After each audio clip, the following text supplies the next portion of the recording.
샬롬. 오늘은 7월 31일 주일입니다. 저는 7월 4일 날 캄보디아에 들어왔어요. 오늘 31일이니까 7월 한 달을 이 캄보디아에서 살았네요. 바쁘게 살았습니다. 그 중에 하나님의 은혜가 모든 일을 순적하게 이루어 주셨고 인도해 주셨고 누리게 해 주셨음을 이 시간을 통해서 감사를 드립니다. 오늘은 사도행전 3장 1절에서 10절 말씀을 본문으로 해서 예수 그리스도의 이름으로라는 제목으로 말씀을 상고하며 은혜를 나누고자 합니다. 본문 1절에서 3절에는 배경 설명을 해주고 있지요. 1절은 두 사도 베드로와 요한이 기도하는 시간에 성전으로 올라가는 현장에서 일어난 일을 설명하고 있습니다. 이때 시간이 제9시인데 지금 우리 시간으로는 오후 3시죠. 장소는 미문이라 불리는 성전으로 들어가는 길이었습니다. 이곳에는 나면서부터 걷지 못하는 사람이 성전에 들어가는 사람에게 구걸을 하는 장소였던 것 같습니다. 이 사람은 스스로 이동할 수 없어서 사람들이 집에서부터 구걸하는 장소인 미문까지 성전 문 앞까지 메어서 옮겨다 주었다고 하네요. 이 사람의 나이가 40세였다고 사도행전 4장 22절에 기록되어 있습니다. 이 표적으로 병 나은 사람은 40여 세나 되었더라. 이 사람은 참 불행한 인생을 살아온 사람이지요. 나면서부터 걸어본 적이 없이 40년을 살았고 스스로 생활력이 없어서 사람들에게 의존하여 장소를 옮기면서 살아야 하고 생활수단도 남에게 동정을 받아야 살 수 있는 구걸하는 일을 하고 있던 사람, 참 불행한 인생을 살던 사람이 이날 새로운 인생을 여는 복을 받는 일이 일어난 사실을 본문은 기록하여 우리에게 알려주십니다. 본문 3절은 그가 베드로와 요한이 성전에 들어가려 함을 보고 구걸하거늘, 이 사람은 평소에 하던 대로 성전에 들어가는 사람, 자기 앞을 지나가는 사람에게 구걸을 하고 있었습니다. 우리 주변에도 이런 사람은 있지요. 저는 지난 목요일 교제하는 선교사님의 사역지에 같이 갔었습니다. 한 4시간 동안 선교사님 사역하시는 현장에서 동행했는데 그곳에서 나면서부터 손발이 다 꼬부라져서 펴지 못하는 아들을 휠체어에 태우고 아버지가 우리가 있는 곳으로 데리고 와서 만났습니다. 그래서 손발을 주물러주고 머리에 손을 얹고 기도해주고 두 손을 바로 펴서 할렐루야를 같이 외쳤습니다. 선교사님이 알려주시대요.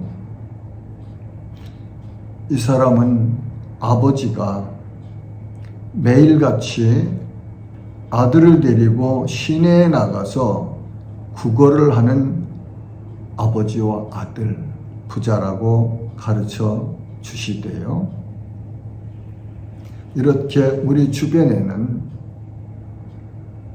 영적으로, 육신적으로 고통하고 있는 사람들이 많이 있습니다.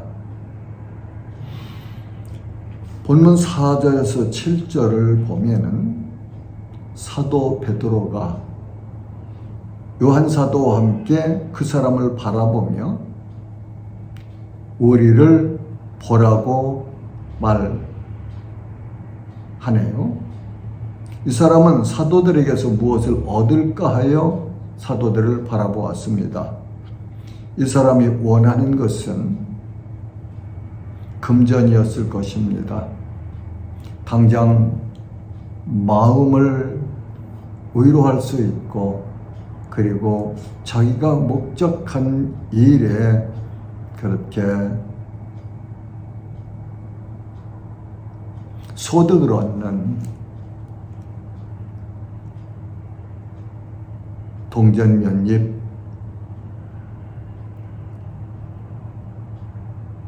얻는 것을 바라고 있었을 것 같지요. 베드로 사도는 주머니에서 동전을 꺼낸 것이 아닙니다. 그는 그 사람에게 외칩니다. 은과 금은 내게 없지만 내게 있는 이것을 내게 주노니, 금과 은은 내게 없지만 내게 있는 것 이것을 내게 주노니, 나사렛 예수 그리스도의 이름으로 일어나 걸으라고 명령을 합니다. 금과 은은 내게 없지만 내게 있는 이것을 내게 주노니, 나사렛 예수 그리스도의 이름으로 일어나 걸으라 하고 명령을 합니다. 그리고 베드로 사도는 그 사람의 오른손을 잡아 일으키니 라고 그 사람에게 다가가서 그의 오른손을 잡고 일으킨 사실을 기록하여 우리에게 알려주십니다. 이때 하나님께서 놀라운 역사를, 이적을 행하셨죠. 그 현장을 7절 하반절에서 8절에 보면 발과 발목이 곧 힘을 얻고 뛰어서서 걸으며 그들과 함께 성전으로 들어가면서 걷기도 하고 뛰기도 하며 하나님을 찬송하니. 할렐루야. 나면서부터 걷지 못하여서 사람들에게 엎혀서 구걸하는 장소인 미문이라는 성전문 앞에 앉아서 성전에 드나드는 사람들에게 구걸했던 그 불쌍한 한 사람, 이 사람이 자기를 얽어매 있던 저주스러운 그 육신의 연약함에서 노연하고 자유하며 걷고 뛰면서 제일 먼저 한 일이 하나님을 찬송했네요. 할렐루야. 우리는 우리 하나님을 찬송하는 일에 더 열심히 해야 되지 않을까? 더 깊은 마음을 담아서 감사해야 되지 않을까 생각을 해봅니다. 육신의 질병에서 노임받은 사람이 가장 먼저 한 일이 걸으며 뛰면서 하나님을 찬송했는데, 영원한 지옥 멸망을 향해서 달려가던 나를 영원한 생명으로 옮겨주신 그 하나님의 크신 사랑을 입었고 깨달았고 누리고 있다면, 우리의 삶 속에서 우리 영혼이 날마다, 시간마다, 순간마다 하나님을 찬송하는 그런 은혜가 있으면 참 좋겠습니다.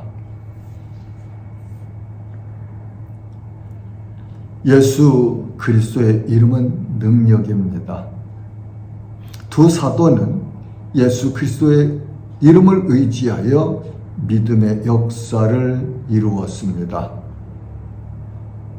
예수님께서 공생애 3년 동안 하신 사역을 종합하면은 천국 복음을 전하시고 하나님의 말씀을 가르치시고 병든 자들을 고쳐 주셨지요.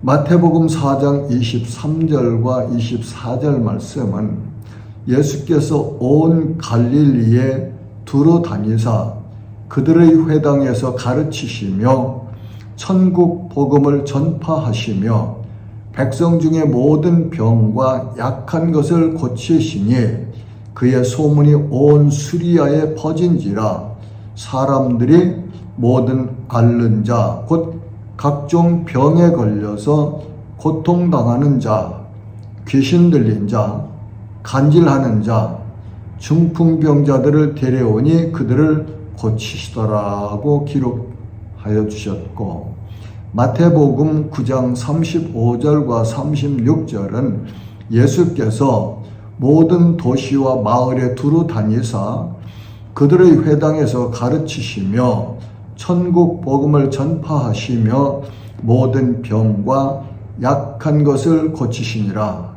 무리를 보시고 불쌍히 여기시니 이는 그들이 목자 없는 양과 같이 고생하며 기진함이라고 기록하여 주셨죠. 예수님께서는 이렇게 공생의 기간 동안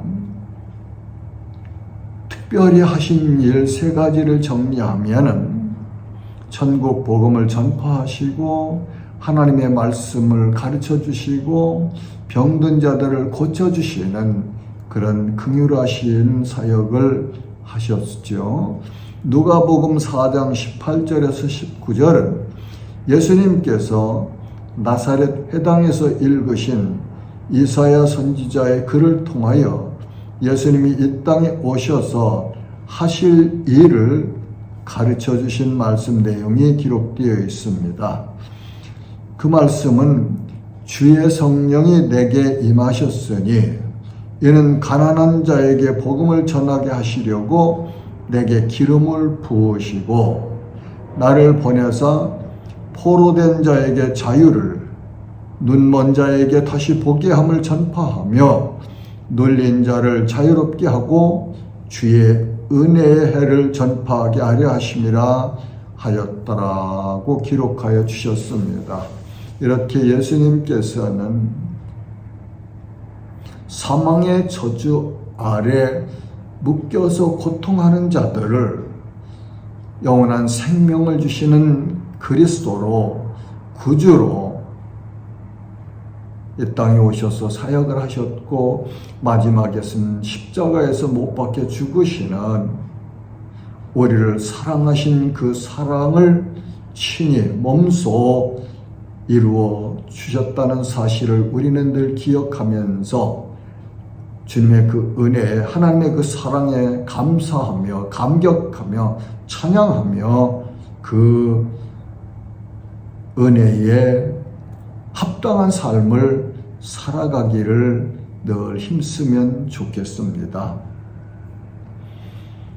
예수님께서 이렇게 하신 3대 사역이 있는데 사도들이 행한 사역을 사도행전을 통해서 살펴보면 사도들 또한 복음을 증언하였고 예수를 주로 믿어 세례를 받은 사람들을 가르쳤고 병든 자들을 고치는 일을 하였습니다.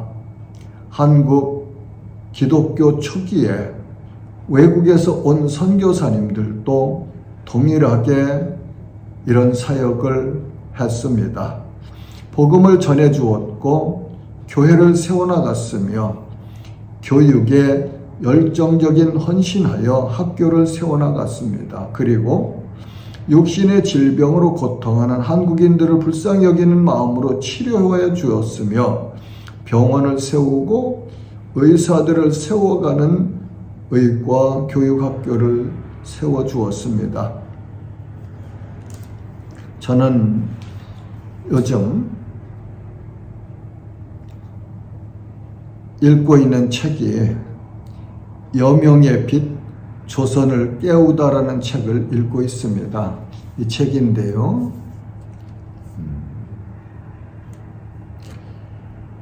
이 책은 상상나무에서 출판하였고 강덕영 편저로 되어 있는데 한국 기독교사의 초기 선교사들의 한국과 한국인을 사랑하여 생명을 드리며 조선인에게 복음을 전하여 주고 문명을 깨우쳐 주고 병자들을 고쳐주며 주님의 사랑을 실천하였던 선교사들의 삶과 사역을 조명하여 기록한 책입니다. 현재 한국교회는 전 세계 여러 곳에 선교사를 파송하고 있습니다. 세계 선교사 파송 수가 제2의 국가라고 하지요.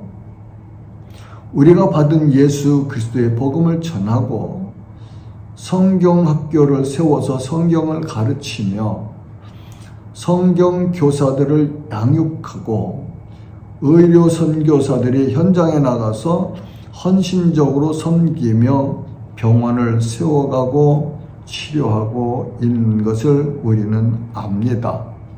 이 모든 일을 이루어 가시는 우리에게 이런 놀라운 복을 주신 하나님을 찬양합니다.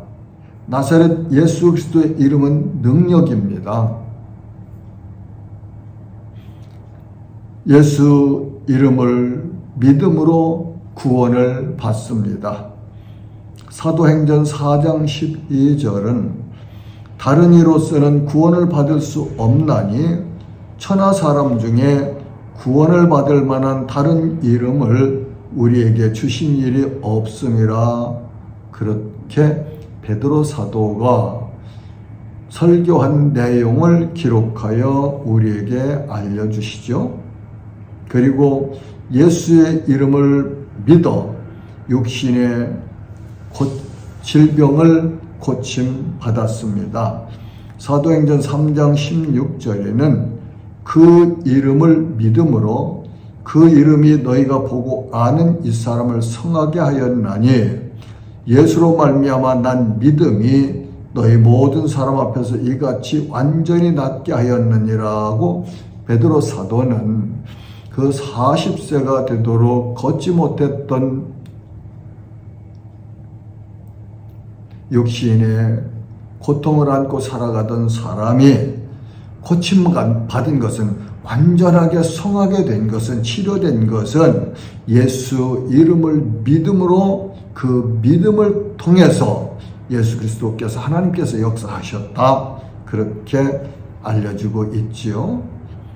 그 다음에는 예수님의 이름으로 귀신이 쫓겨갑니다. 사도행전 16장 17절에서 18절에 보면 빌립보에서 바울 사도가 귀신 들려 점하여 주인에게 유익하게 하는 여종이 바울 일행이 지나가는 앞에서 이렇게 말합니다. 이 사람들은 지극히 높은 하나님의 종으로서 구원의 길을 너희에게 전하는 자라 하며 이같이 여러 날을 하는지라. 바울이 심히 괴로워하여 돌이켜 그 귀신에게 이르되 예수 그리스도의 이름으로 내가 네게 명하노니 그에게서 나오라 하니 귀신이 즉시 나오니라. 아멘. 바울이 빌립보에서 귀신 들려 점하는 여인을 불쌍히 여기고 긍휼한 마음을 가지고 나사렛 예수 이름으로 명령하여 귀신이 그 여종에게서 떠나가는 그런 역사를 이룬 것을 기록하여 우리에게 교훈으로 가르쳐 주십니다.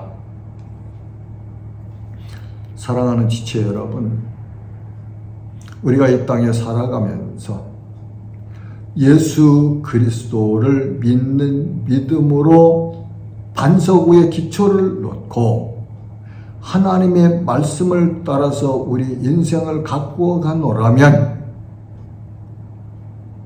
예수 그리스도의 이름이 우리의 삶을 평강의 길로 인도하시며 또한 우리의 삶을 통해서 예수 그리스도의 이름이 높여지는 찬양을 받으시는 그런 역사가 일어나지요.